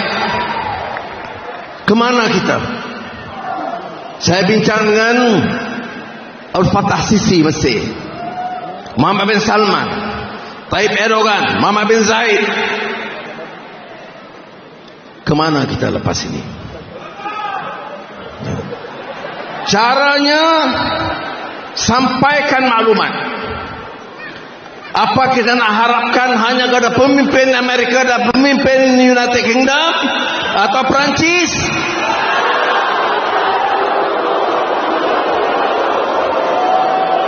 Ya, untuk saya wajib sampaikan juga. Tetapi untuk rakyat inilah caranya. Rakyat bangkit. Allahu Akbar. Allahu Akbar. Allahu Akbar. Kerana kita yakin. Jangan lupa. Apakah masa depan ini mudah? Tidak mudah. Saya nak anak-anak dan rakyat Malaysia faham. Dia jalan untuk hari-hari esok dan minggu depan dan dua. Tidak ada pemimpin dunia Islam yang beritahu penyelesaian akan mudah. For the benefit of ambassadors, excellencies, in my discussion with all these leaders, including Mahmoud Abbas and Ismail Haniyah of Hamas, no one, President Sisi, President Erdogan, Prince Muhammad bin Salman, Muhammad bin Zaid, Amir Khatar, no one expect this to be resolved easily. You know why? Israel has become too arrogant with the support of the United States and Europe.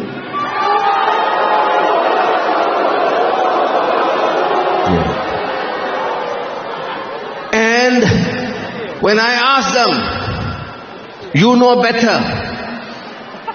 You are in the neighborhood. What is in store? What do I tell my fellow Malaysians? The future, immediate future, is bleak. The possibility of Israel and the army entering Gaza is very strong and possible.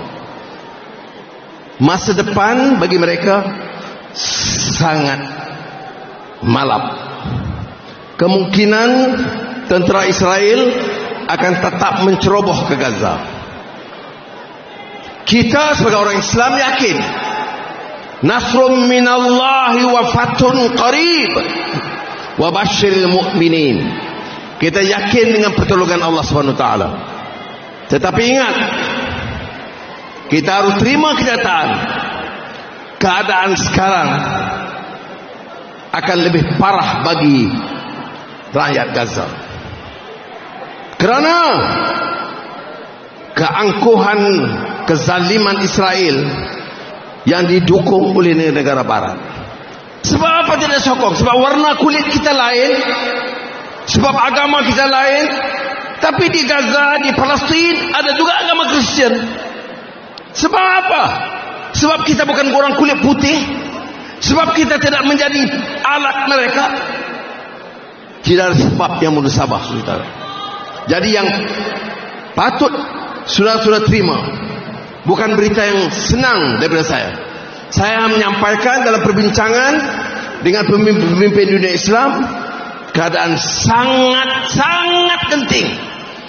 Dalam beberapa minggu ini akan parah, luka, berdarah, kematian lebih ramai, bayi-bayi akan habis di bawah tangan ganas Israel. Tentera Amerika penuh di Timur Tengah. Tentera Inggris, tentera Perancis bersedia memberi laluan mudah kepada Israel. Saudara, ini yang saya katakan sudah sampai ke tahap gila, tahap kegilaan. It is the level of insanity to allow people to be butchered, babies to be killed, hospitals to be bombed, and schools to be destroyed. This is the height of barbarism in this world.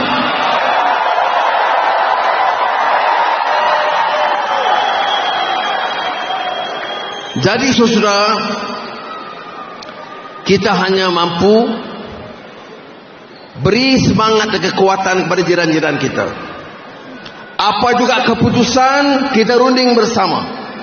Saya tahu setengah pihak kurang sabar, dia guna isu ini menyerang sana menyerang sini. Saya nak nasihat, keputusan kita buat secara bersama dengan negara-negara Islam, terutama yang sekitar Palestin. Jangan guna isu ini untuk memecah belahkan kita. Belajar dari pengalaman. Masa untuk kita di sini, perkuatkan perpaduan kita, pertahankan kebebasan kita, dan angkat martabat negara kita.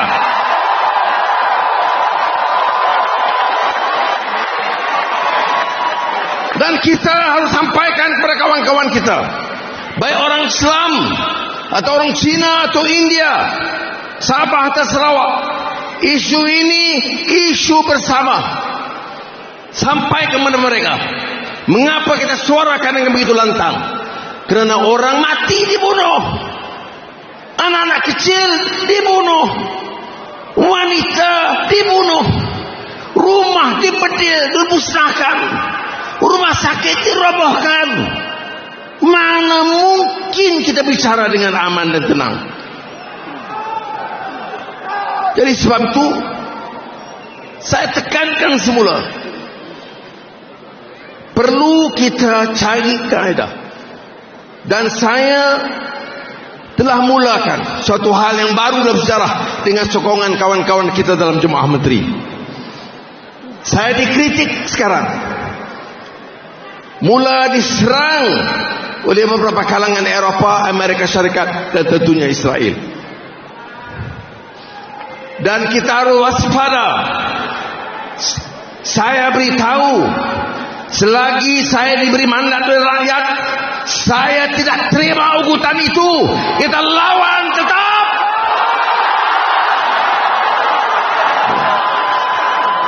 Saya beritahu, don't ever think of threatening us. Malaysia is a fiercely independent country. We decide what is right. We understand the meaning of freedom. We are with the Palestinian people in their struggle. Yesterday, today, and tomorrow, inshallah.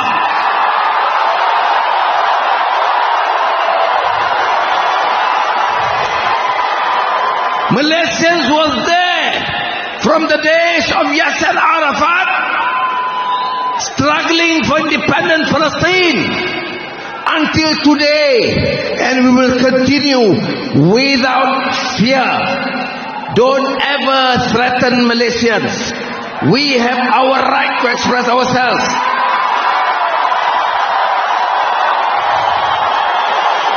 We condemn aggression. Sudah bayangkan, kita marah, Amerika serang dan kecam Rusia kerana menakluki sebahagian Ukraine yang dianggap wilayah dia. Rusia dikecam kerana masuk Ukraine. Sebab apa? Salah. Sebab apa?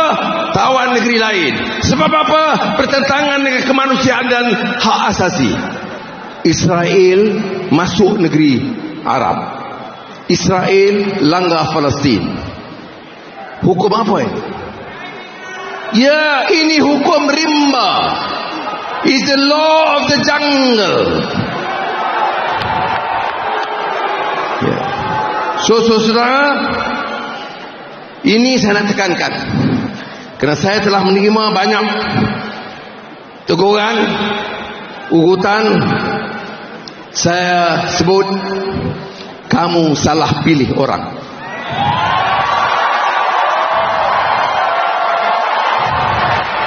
Ya. Saya tegaskan, Malaysia negara bebas dan merdeka. dan Malaysia ini akan kekal sebagai negara yang berdaulat, yang akan pertahankan hak, yang akan perjuangkan kebebasan dan kebebasan rakyat Palestin. Hidup Palestin! Hidup Palestin! Hidup Palestin! Palestin merdeka! Palestin merdeka! Palestin merdeka! Allahu Akbar! Allahu Akbar! Allahu Akbar! Assalamualaikum warahmatullahi wabarakatuh. Alhamdulillahi rabbil alamin. Wassalatu wassalamu ala asrafil anbiya wal mursalin Sayyidina wa habibina wa maulana Muhammadin wa ala alihi wa ashabi ajmain. Rabbi syrah li sadri wa yassir li amri wahlul 'uqdatan min lisani yafqahu qawli, amma ba'du. Para habaib, para alim ulama, para guru, para tokoh masyarakat, wabil khusus Habib Hasan bin Muhammad Anis bin Alawi bin Ali bin Muhammad Al-Habsi, dan seluruh keluarga besar yang insya Allah selalu dalam keberkahannya. Puji, puja tak dikirimkan kepada yang lain kecuali pada Allah Subhanahu wa Ta'ala. Siang hari ini kita diberikan nikmat sehat, diberikan kemudahan untuk bersama-sama menghadirkan cinta kita kepada kekasihnya, menggerakkan kita semua untuk berkumpul di tempat ini. Salawat dan salam tercurah, terkirim kepada junjungan kita Nabi besar Muhammad sallallahu alaihi wasallam beserta keluarga, beserta turunan hingga pecintanya hingga di akhir zaman. Mendengar apa yang tadi semua sudah disampaikan, terasa jauh sekali antara kita dengan apa yang diteladankan. Tertatih-tatih rasanya menteladani beliau sallallahu alaihi wasallam dan pecintanya. Jauh sekali jarak kita dari kealiman Habib Ali bin Muhammad Al-Habsi, yang semoga Allah mencintai kita melalui cintanya kepadanya. Hari ini kita dibangunkan, hari ini kita disadarkan bahwa kasih Allah, cinta dari baginda Nabi Muhammad SAW kepada hati kita, walaupun terpisah dengan jarak yang amat jauh. Salah satunya hari ini kita bersama-sama berkumpul di sini. Kita menyaksikan dari dekat tadi betapa Habib Ali bin Muhammad Al-Habsi mengajarkan kepada kita semua mencintai Nabi dengan kecintaan yang sungguh-sungguh, melalui salawat yang diajarkan, melalui amal, melalui keteladanan, melalui ilmu, dan melalui murid-murid yang beliau tumbuhkan. Sungguh tergeraknya hati-hati kita berkumpul di hari ini, yang berangkat beberapa hari yang lalu, yang mendatangi dari berbagai penjuru. Kita berada di Solo, hitungan tahunnya 185 tahun sejak Habib Ali bin Muhammad Al-Habsi dilahirkan. Hitungannya 7.200 km jaraknya dari Sewun ke Solo, dan kita semua terpanggil untuk hadir di sini.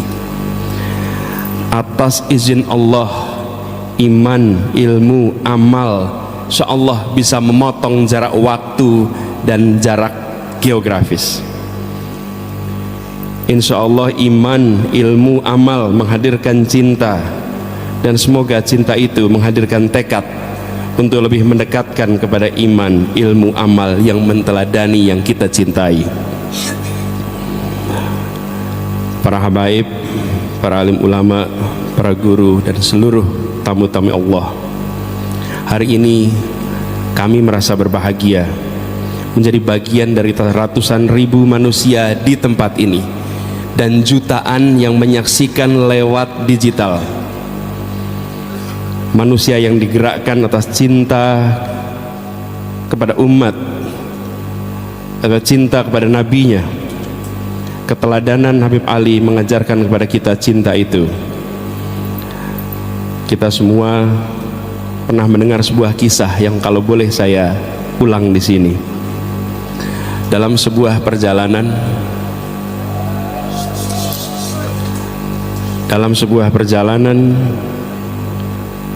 Rasulullah bersama para sahabatnya melewati sebuah kampung.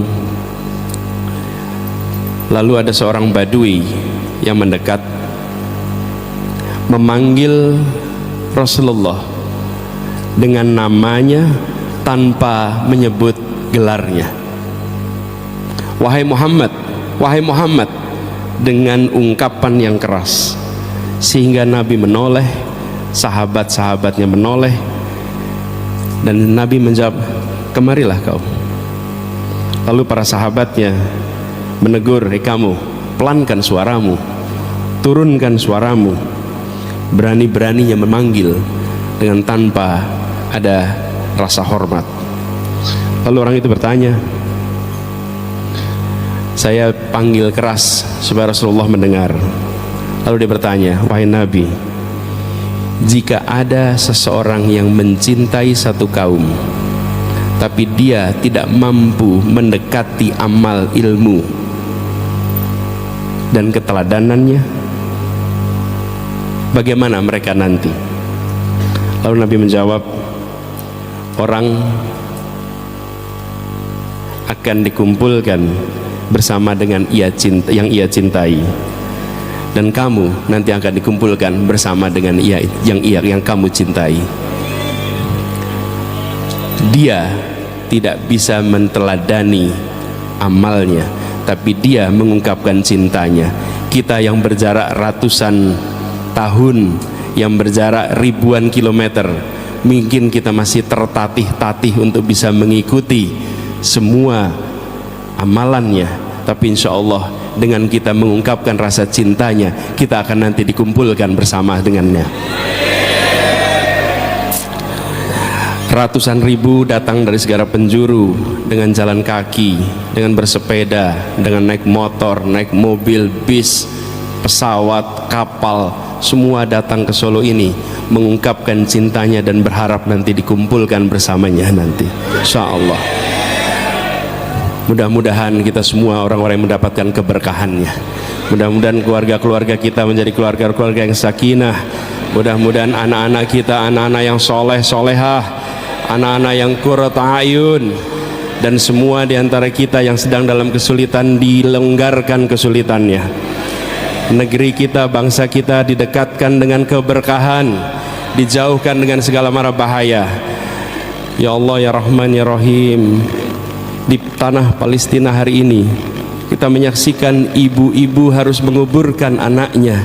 Berikanlah kekuatan kepada mereka ya Allah, berikanlah ketabahan pada mereka ya Allah, antarkanlah kemenangan kepadanya ya Allah. Ya Muqallibul Qulub, balikkanlah hati mereka-mereka yang jahat dan zalim, lembutkanlah hatinya, datangkanlah ketenangan di tempat itu. Jadikanlah mereka-mereka yang sudah wafat sebagai syuhada, tinggikan derajatnya ya Allah, ya Rahman, ya Rahim.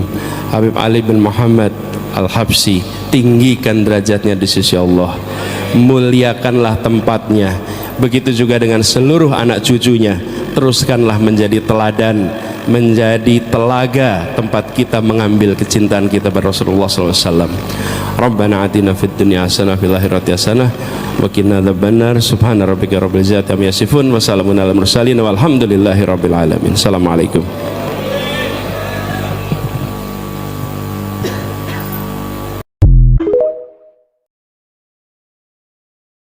Yang terakhir, kami melihat ke depan dalam jangka panjang. Mari kita lihat haji, umroh Indonesia itu sebagai sebuah proyek yang tidak ada batas usianya. Tidak ada. Menarik. Ini penting sekali. Perhatikan, jangan pandang ini sebagai sebuah proyek yang ada batas usianya. Iya. Selama sebelum kiamat, insya Allah kita masih terus mengirimkan haji berangkat dari Indonesia. Betul ya? Jadi kita harus berpikir menjangkau yang amat panjang. Artinya apa? Selama ini kita melihat datang haji itu temporer aja, numpang di tempat si A, numpang di tempat si B. Numpang tempat si A, si B itu apa sih? Hotel ini, hotel itu, hotel ini, hotel itu. Itu kan numpang, bukan? Lah padahal kita ini akan haji, akan ada jemaah haji seumur-umur ada Indonesia, seumur-umur ada umat manusia, kita akan terus haji. Jadi sudah saatnya kita membangun kampung haji Indonesia. Allahu Akbar. Allahu Akbar. Sebagai sebuah investasi jangka panjang. Kenapa? Karena jelas akan ada yang datang. Betul tidak? Setiap tahun ada yang haji, setiap tahun ada yang umroh. Kenapa kita selalu numpang sama yang lain? Kenapa kita tidak membuat sendiri? Dan kita memiliki sumber dayanya untuk bisa membangun di sana. Allahu Akbar. Dan kalau kita punya kampung haji, maka harapannya ini menjadi tempat di mana peredaran dana pun akan berada di lingkar-lingkar usaha milik bangsa Indonesia. Sekarang kita di sana ngeplos saja, bawa uang muter ke sana, tidak balik ke kita. Jadi kita memperkirakan kampung haji ini bisa menampung sampai 40.000 jamaah haji. Bisa umroh, haji, makanan Indonesia, dan semua pelayanan yang membuat kita secara tujuan ibadah terjalankan, kegiatan perekonomian bergerak dengan baik, lalu secara perwakilan budaya seluruh jamaah haji dunia akan bisa mampir ke kampung Indonesia dan merasakan Indonesia di tanah suci langsung. Ini gambar ini adalah contoh yang dibuat oleh tim. Coba dibawa ke slide sebelumnya. Nah ini dia. Ini adalah gambaran kampung haji yang rencana akan dibuat.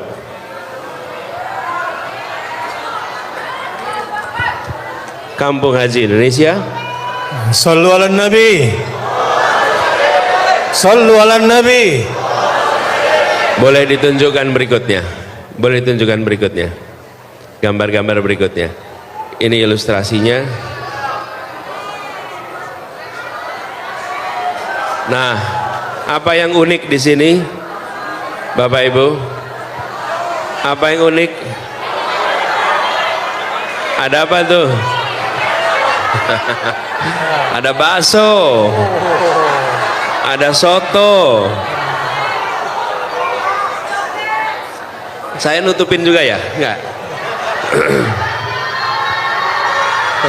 Lihat ini dulu. Nih. Jadi oke, slide berikutnya coba.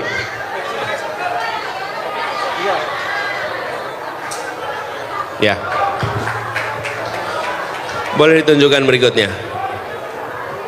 Jadi Bapak Ibu sekalian,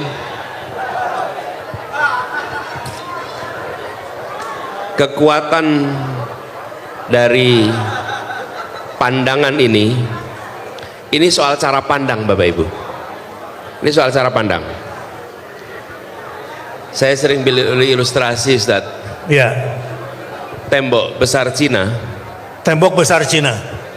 Tembok besar Cina itu dibangun lebih dari 330 tahun pembangunannya. Artinya apa? Artinya dinasti yang membangun itu berasumsi dia akan eksis ribuan tahun. Iya. Karena itu dia mau melakukan proyek lamanya 330 tahun. Tapi kalau dia tidak pernah punya asumsi sepanjang itu, dia ngerjain yang pendek-pendek. Bangsa kita sudah terlalu lama segalanya serba dilihat 5 tahunan. Seakan-akan semua urusan harus selesai dalam 5 tahun. Segalanya harus selesai sebelum siklus politik. Tidak. Ini yang kita bicarakan ini adalah perspektif panjang, karena kita tahu sepanjang hayat kita masih ada, maka kita akan ada jamaah haji yang datang ke sana. Allahu Akbar. Bangun itu, dan tadi saya sampaikan, 1 ekonomis, 2 haji, yang 3 kebudayaan. Kita semua tahulah, semua pengelola haji umroh, bahwa jamaah haji Indonesia, jamaah Indonesia itu selalu jamaah yang paling baik, akhlaknya paling mulia, dihormati di sana. Kenapa? Karena akhlak. Betul tidak, Ustaz? Siti Rahmah dipanggilnya. Dan itu luar biasa. Jadi kalau kita ada kampung itu, harapannya nanti menjadi contoh kampung Indonesia yang ada di sana, representasi budaya kita.